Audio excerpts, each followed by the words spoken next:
Why to use magnetic destoner in flour mill?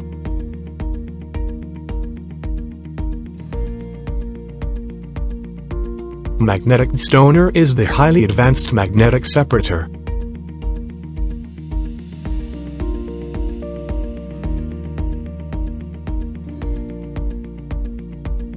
It removes mud balls, black stones, and other paramagnetic impurities.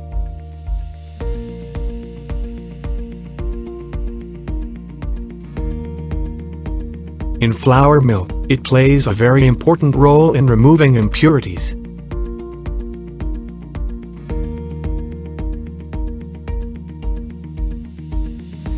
High-intensity magnets are used for the effective separation process.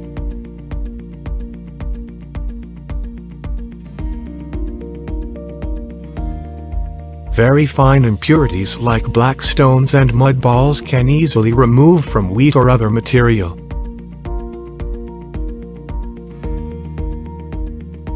It increases the efficiency and life of flour mill equipment.